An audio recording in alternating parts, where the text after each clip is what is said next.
Olá, amigos, sejam bem-vindos a mais um vídeo do meu canal. Eu sou o Lucas Knipe e vamos falar sobre o calendário do João Fonseca, porque esse assunto está dando o que falar agora, depois dessa eliminação para o Skulkate, né? O tenista australiano Tristan Skulkate ganhou do João por 2-7-0, 7-6, 6-4, e volta o debate sobre a abordagem de calendário que a comissão tática e técnica ali do João está fazendo.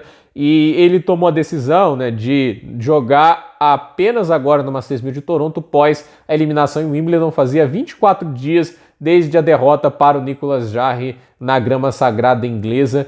E assim, não quis jogar a semana seguinte ao Wimbledon, o que eu acho compreensível, porque você teve lá os torneios de Bastad, Gstaad e Los Cabos, e ele não quis jogar o ATP 500 de Washington, que para mim foi um grande erro. Fiz um vídeo aqui, foi muito achincalhado, muito criticado. Vocês falam, você tem que parar de criticar. Gente, quando eu faço uma crítica, não é porque eu desejo mal, é que eu desejo melhora de um atleta, e eu tinha medo de que acontecesse isso aí. Porque ele enfrenta um tenista que vem do quali, o Skulkate vem de 2 partidas nessas quadras de Toronto, então ele tem uma noção exata da velocidade que a bola está girando, ele tem uma noção exata da velocidade da superfície, então ele já está mais preparado para sacar, distribuir jogo no fundo de quadra, e o João chegou completamente despreparado para hoje, né? E jogar o Washington, por exemplo, seria bom, por quê? Porque normalmente esses torneios da US Open Series usam as mesmas bolas, e Washington tem um clima muito parecido com Toronto, já que não estão geograficamente muito distantes no mapa. Então, assim, o clima de Washington, inclusive, está até mais quente que o Toronto, então era até uma boa aclimatação, tanto para bola, para superfície. A US Open Series tenta dar a mesma velocidade de quadra antes do US Open, são os preparatórios, né, o que chama, e o US Open Series, né?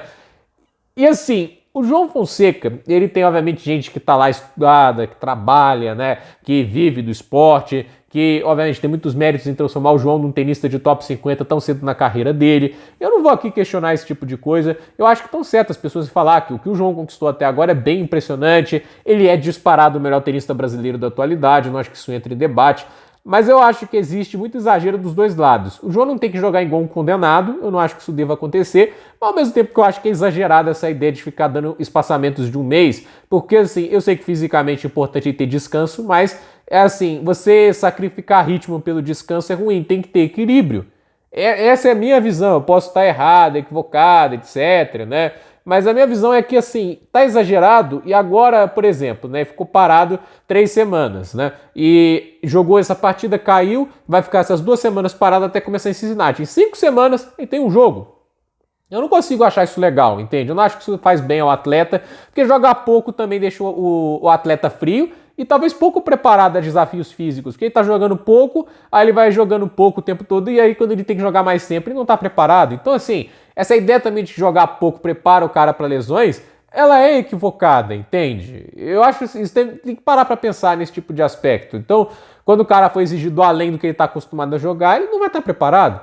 Então, assim, jogar em uma intensidade alta, né? Tipo, não é uma coisa incomum para jovens. A gente tem que parar para olhar outros tenistas, né? A gente está comparando o João como um possível rival do Carlos Alcaraz. Carlos Alcaraz, ele na temporada que tinha 18 anos para 19, obviamente já estava bem mais pronto que o João, mas ele jogou 70 partidas no ano, 57 vitórias e 13 derrotas.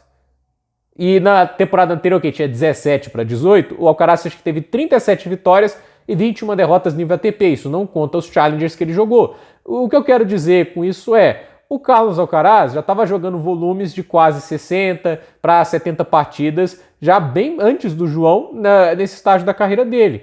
O Juan Carlos Ferreiro está errado em fazer isso com o Alcaraz? E o Alcaraz, não é que ele não pule torneios, ele pula. Ele vai fazer assim, algumas seleções de torneios que ele tem que jogar, outros que não tem. Mas, por exemplo, aos 17 anos, ele estava jogando MAG, ele estava jogando torneios 250 e 500 entre o Wimbledon e o torneio do US Open. E assim, alguns no Saibro, que eu acho até contradizente, mas é onde o Ferreiro pensou que ele poderia ganhar mais pontos e subir mais no ranking. Tem que haver preocupação com o ranking também. Por exemplo, você vira a cabeça de chave, ele já vai perder, tipo assim, essas primeiras rodadas em Masters 1000 de segunda semana, então ele poupa físico nisso. Virar a cabeça de chave tem essas vantagens. Então, assim, a gente tem que comparar, por exemplo, o Jakub Menzik, né? Ele jogou mais que o João até esse ponto da temporada, se não me falha a memória. E é um tenista também jovem, a comissão tática dele tá errada, entende? Eu não gosto de achar assim, todos estão errados, só eu tô certo. Eu não acho essa análise boa. Cada um vai ter uma abordagem. Mas eu acho que a abordagem não pode ir para exageros. Eu não acho que o tenista tem que jogar feito um condenado, ao mesmo tempo que eu não acho correto que o João Fonseca só tenha 14 jogos nos últimos 4 meses.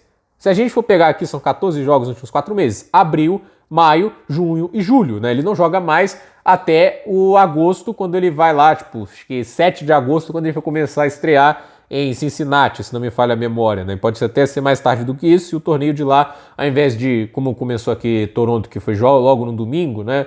Pode ser que comece lá numa quarta-feira, como normalmente acontece para os Masters 1000 de 2 semanas. Então, assim, 14 jogos, se você divide isso por 4 meses, isso dá uma média de 3,5 jogos por mês. Isso dá menos de um jogo por semana. Vocês acham que assim, você joga um Washington, isso vai destruir o físico do cidadão? Você joga Munique, 2 torneios a mais que eu falei, isso são as maiores críticas, né? 2 torneios a mais em 4 meses. As pessoas estão me xingando por causa disso, entende? Então assim, não faz lá. E sabe o que isso até entra em contradição com o argumento assim, ele deu um descanso de um mês pós-Miami, né? Que ele termina Miami. Aí qual era o argumento? Ele foi o tenista que mais jogou nos últimos 5 meses. Não era fase de crescimento? Por que ele foi então mais jogou? Então, eu acho que não é só isso. Eu acho que existe um excesso de confiança na comissão de que ele vai chegar e vai ganhar muitos jogos, entende? Pelo talento que ele tem, pelo tênis que ele já joga. Mas eu acho que muita gente já percebeu alguns problemas que o João ainda tem no jogo. As pessoas estudam os oponentes, eles vão ver o que está dando certo, o que está dando errado. E assim, faz parte do tênis, né? E jogar mais, né? Tipo, jogar um torneio ou outro a mais é importante para ele conseguir subir no ranking, ter experiência contra outros atletas, ganhar ritmo. Na grama ele começa mais lento com o Coboli, vai melhorando isso e Bonne, chega em Wimbledon e joga um belo tênis, né? E a mesma coisa no Saibro, ele tem que jogar uns torneios antes de chegar em Roland Garros e jogar melhor. Então assim, eu acredito que existe sim uma boa preocupação para que ele não estoure fisicamente, mas eu acho que está tendo uma gestão de ritmo muito ruim. Porque eu disse aqui, 14 jogos em 4 meses, dá uma média de 3,5 jogos por mês. É muito pouco, mas é muito pouco mesmo. E a gente tem que olhar, por exemplo, que outros tenistas aí, por exemplo, o Fritz, o Zverev, eles também foram muito precoces, eles também tiveram aos 18 anos, inclusive até rankings mais altos que o João tem neste momento, né? Muita gente talvez não saiba disso, né? E eles não tomaram hiatos tão grandes assim, né? Isso tá sendo, eu acho que está sendo exagerado. Para mim é uma questão, não pode ser exagerado, tanto para jogar demais, tipo, eu não acho que o João, por exemplo, tinha que terminar o Wimbledon, tem que jogar o Mag, né? Ah, não, assim, tem que jogar Bastard, aí depois vai jogar o Mag, depois vai jogar o Washington, vai jogar... Não é isso que eu tô querendo dizer. Eu tô querendo dizer, terminou o Wimbledon, vamos jogar o Washington, vamos jogar um ATP 500 antes, é uma oportunidade de subir no ranking, é uma oportunidade que o Fokina capitaliza bem, é uma oportunidade que o próprio Leonard Team conseguiu capitalizar. Por exemplo, cair cedo em Roland Garros, vamos jogar Stuttgart, começar na grama, entende? O Fritz, por exemplo, ele fez todos os torneios da gira de grama, Stuttgart, ele joga Queens, ele joga Eastbourne, ele joga Wimbledon. Ele jogou muito mais jogos que o João e já estava jogando em Washington. Então, assim, é ok, tenista pronto e tudo isso, né? É um tenista já no top 5, etc.